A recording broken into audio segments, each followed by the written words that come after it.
Hello! In this video I made this for all my drill bits, for my drill, for some other random things, just to add another module to this wall because I was getting sick of this.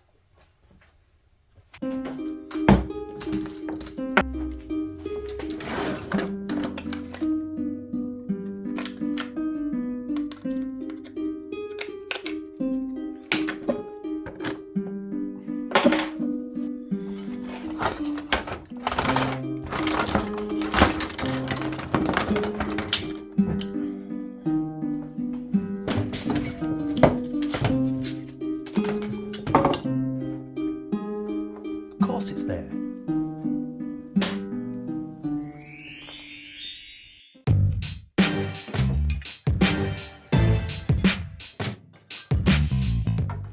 So to get started with this project, I first need to break down a pallet. I've actually got quite a decent stock of wood at the minute, but it's all a bit too nice to put on the wall, and it's not going to match up if I've got some nice looking boards with some really naff looking boards. I'm not going to make you watch the whole process of me breaking down this pallet. If you want to see this in full detail with an evaluation of how long it takes, which methods are best, and how much usable wood you get, check out the video link. It'll be in the description or it's on my channel. So here's the haul. We've got 12 lengths of usable wood, some a little bit more dinged up than others, but I was going quite aggressive with the pallet breaking. It only took 14 minutes to break down that whole pallet.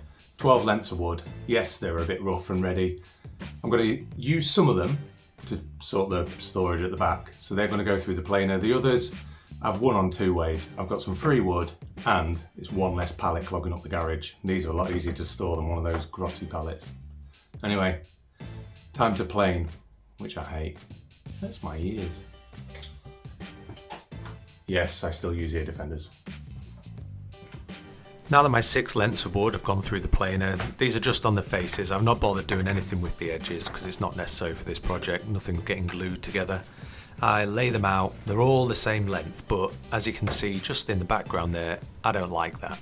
We're going for a rough and ready look which kind of matches the wood. So I'm going to chop some of them in half and then I'm going to attach them to this length of wood which will hook into my French cleats. If you haven't seen my other videos about this French cleat wall, nothing is actually fixed with screws or glue, it all just hangs there. But you'll see later in the video just how secure it is, as it can support my weight hanging off, let alone a few drill bits. So all I'm doing here is not really taking measurements as such, but just laying out my French cleat, marking where I need to cut, and then I cut, just like I said I was going to do. Once cut, I then use my cut length of wood to measure out the right size for the next piece. Now you might be thinking these French cleats don't look very wide for the amount of boards you've just planed. That's because I'm making an L-shaped board.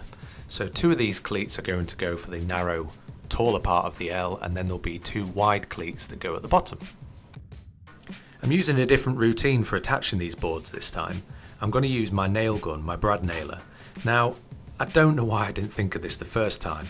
These brad nails aren't going to be the only fixing, but it just allows me to line everything up without holding screws in my mouth or making a right mess of everything. I use the level to make sure it's straight, whack a little nail in just to hold it in place, and then I bring the next board along. Again, I'm using that old piece of card just to make sure there's the equal shadow gap in between each board. And then I just simply line my boards up and I tack them all in place. With everything tacked in place, it's so easy to just come back through with my drill, countersunk bit, and just pre-drill everything. I cannot tell you how much quicker it is to do it this way. Before, in my previous videos, I've held boards up with my chin whilst doing the countersunk and then I've missed the cleat. Oh, this is the way forward. If you haven't got a brad nailer, I use it all the time. I got mine from Screwfix and it was dirt cheap. Knowing that everything's lined up, everything's pre-drilled, there's countersunk holes for the screws, I just come back through and put in the screws. And it is as simple as that. Now I know what you're thinking, I said I was going to make an L-shaped board, but I'm doing this in 2 separate parts. This length that's going to go down the whole L shape, this is actually going to be held on with 4 French cleats, which is massively overkill, but I don't actually know what I'm going to put on it yet. I don't know how heavy it's going to be. And it would help to line everything up and stop any lateral movement of the board.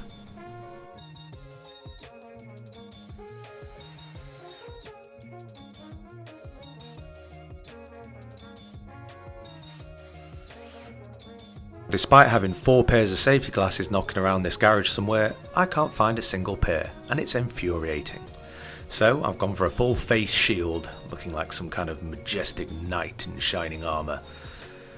Or some idiot who really doesn't know how to stay organised. Anyway, the other lengths of wood I'm going to line up, and then as you can see I'm offsetting all of them just to give them a bit of a random length. I want some shorter than others, some sticking down, some sticking up. It's kind of the look we're going for, plus it hides the fact that I'm not a very accurate person. Accuracy is not my only flaw, I'm also very tight, which is why I haven't got French cleats the right length. I'm using some offcuts here. One is the perfect length, and then I'm just using 2 offcuts. One's got a 45-degree edge on that I can't even be bothered to take off. Still, like I said, this whole segment is going to be held together with a total of 4 French cleats, so I'm not worried about one being a half French cleat with a 45-degree end. It'll be no problem. Once I've got everything lined up where I want it to be, I use that same tactic from before. I brad nail everything in, use a little spacer to make sure I've got that shadow gap, and then go back, pre-drill, countersink, and put those screws in.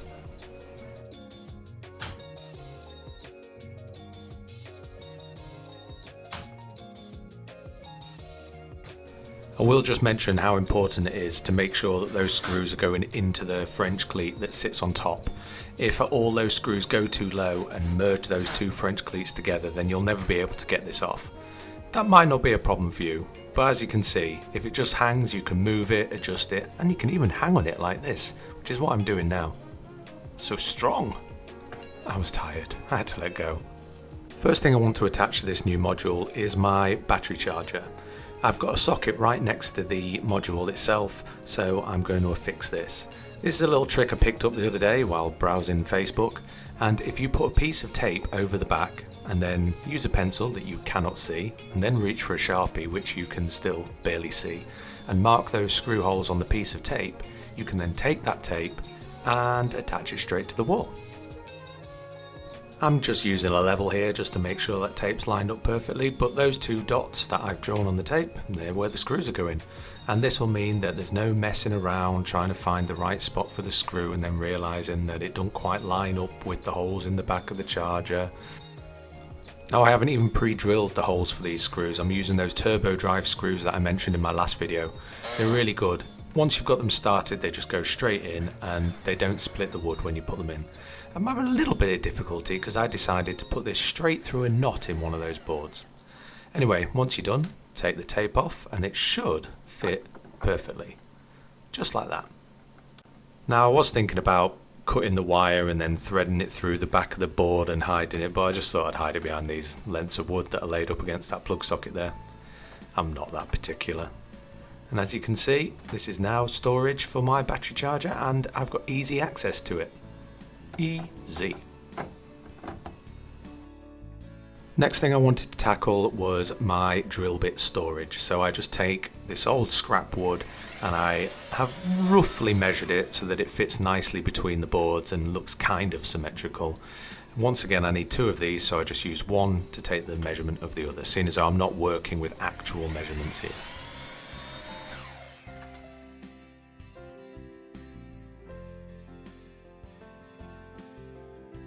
So next up I need to take some measurements. I'm actually using a ruler here because I need to figure out how many bits I want to store in this one length of wood. Those orangey bits there, they were really cheap off Amazon. They were £1 or £2 each and they've lasted me over a year. I use them all the time, they're really good. You can adjust the length of the drill bit and the orange part of it is the countersunk bit. They're amazing. I don't think I need to upgrade them anytime soon, so I'm going to give them a home. I've also got my brad point bits. I know the name of those, thank you to my subscriber from last video. And then I've got my other flat, pointy, drill a bigger hole ones. I want to call them Forstner bits, but I know that they're the flat, disky things. Help? Anyway, to figure out the space in between each one, I count the number of drill bits that I want to put in, take the length of the wood and divide the length of the wood by the number of drill bits, and then all I'm doing is I'm going through and marking. I've got a nice number here, so there's a space of 20mm between each hole that I need to drill. Next up, I use each drill bit to drill each drill bit hole. Now, I started off for the 4mm drill bit drilling a 4mm hole, and whilst this did work, it was so snug. Even when I gave the drill bit a little wriggle around, it was so snug that it was quite hard to then put the drill bit in and take the drill bit out. So I actually went up a drill bit size for every drill bit hole, and this means that they won't sit quite flush and they won't sit perpendicular, but I'd rather that and have ease of access than wrestling and trying to pull things out. So I just go through using the drill bits to drill all the holes for the drill bits. It's like drill bitception. When it got to those countersunk bits, I just used the biggest drill bit I had. Again, I didn't want to be wrestling them out or really forcing them in. And the idea is that the length of wood that you're looking at, the one with the holes in, is going to be glued to that solid piece of wood, so it's not like they're going to drop through. Now I know what you're thinking, I haven't drilled enough holes for all of those bits I mentioned earlier. This is where the design is going to change slightly. So what I'm doing is I'm gluing those lengths of wood together. All I'm using is some wood glue, and then I'm going to go back and use some screws as well. I shouldn't really do this, the wood glue would have been enough, and I am going to then be drilling through that glue and messing up my drill bits, but I only really had today to do this project, so I wanted to get it done. So I apply some glue, stick those together, and then I clamp it temporarily to stop it moving around, and then I put some screws up through the bottom. You're not going to see that.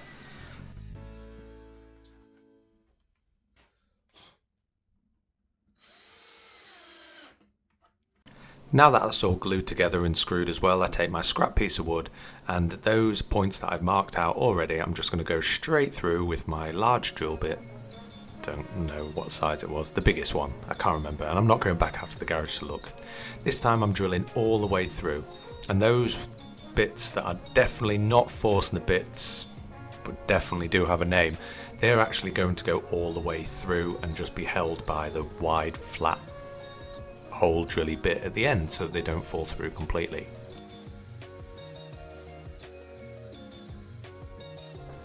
So after giving it a quick sand to get rid of any splinters, I put some super glue on the back, put some accelerator spray on the boards themselves, and then I use my level just to make sure that it is perfectly horizontal. Now, this is not going to be the only thing holding it to the boards. I am going to then take the board off and screw in through the back. I won't bore you with that, but while you're doing it, just make sure that you line those screws up perfectly so you're not screwing through those holes that you've just made for your drill bits. Only an idiot would do that, and I definitely didn't. And now just look at it. I mean, yeah, I know it's not pretty, but look how organised it's going to keep me. All my drill bits nicely lined up, and I'm sure that I will always put them back in their right spot. Maybe.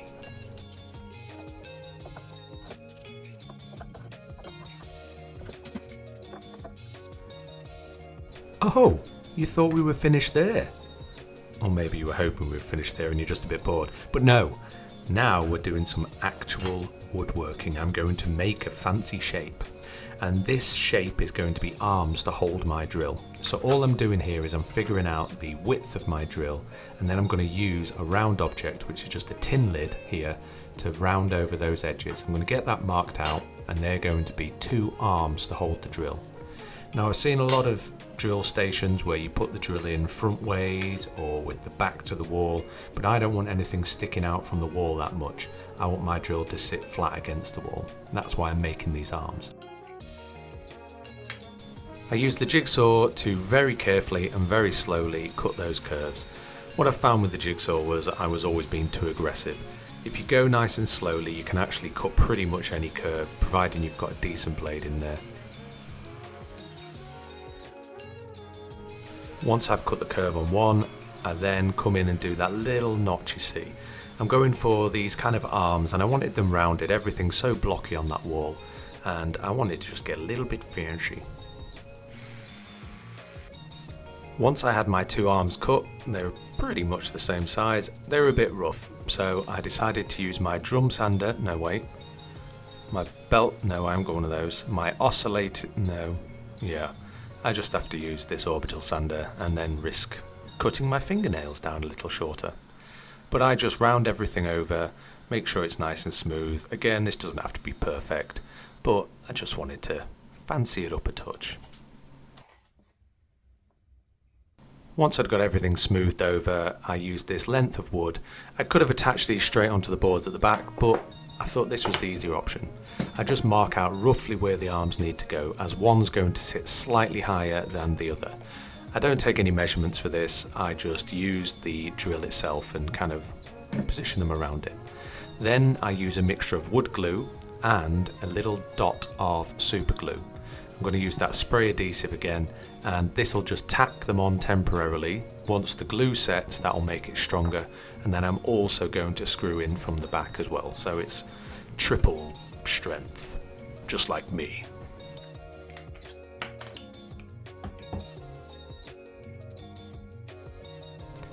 The reason I've done this on a separate board is because once this is all assembled, I can literally just screw it straight onto the wall. I don't need to take those boards off again. It's a bit of a lazy way of doing it, but again, I don't know in the future what I'm going to use on this wall. Maybe this will change, maybe I'll swap out for a nice new impact driver, maybe I won't. But if everything's screwed in where possible, that means I can swap and change out without having to change the whole board. So once I've got these in place, I can then just countersunk bit it and, you know, stick it to the wall.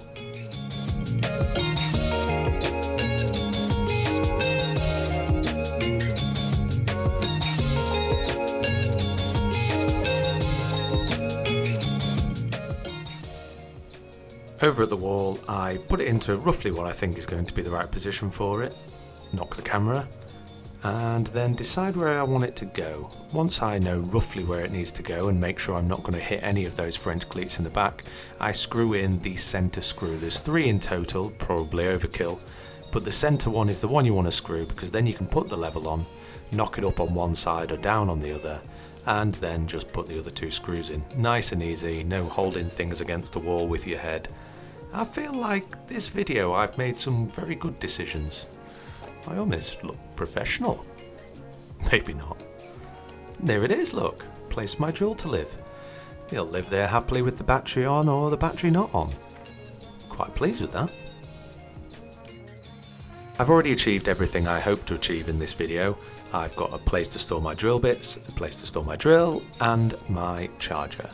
So this is just overkill really. All I'm doing is putting 2 holes in at a slight angle with a 6mm drill bit. Brad point bit, see, I remembered. And then I'm going to put in some super glue and accelerator spray, which is my absolute favourite way of really quickly fixing things when you're in a hurry at the minute. And then I'm going to put some dowels in there. And all I'm doing at the minute is just finding a home for things that I use all the time and can never find. I probably spend 3 times as much time looking for stuff as I do actually doing any woodwork. So I'm putting all of my most frequently used tools up on this wall with a bit of effort. They're not straight. They're not even close. Oh, hammer. There you go. So I've got a place for a hammer. And then this next thing is going to be held in with a nail. Now, would you believe it? This gap in the video with nothing happening is because I'm currently looking for my hammer. It's on the wall, you dope. So now I've got my hammer. I just tack in a nail. And then I've got, oh, no, you missed it. There you go. There you go. Perfect. Now I've got something else to hang on the wall. A little Stanley knife. Look at this. So advanced with this technology. I've added a screw to put my pry bar on there, which is what I use to break down all my pallets. I use it all the time. And then just use a screw and nail combo. There's my hammer, look, I found it this time, to find a place for my square. It's not really a square. An adjustable square, is that what you call it? It's got a little bubble in it. There you go. Kind of, yep. Yeah, you didn't really need 2 things because it goes on a wonk anyway. Try the other way. That's good. No. Smooth. Oh, you're taking that as a victory, are you? Anyway, I will take that as a victory. That's only taken a couple of hours, and that was including breaking down a pallet. So I'm fairly pleased with how well organised I am at the minute.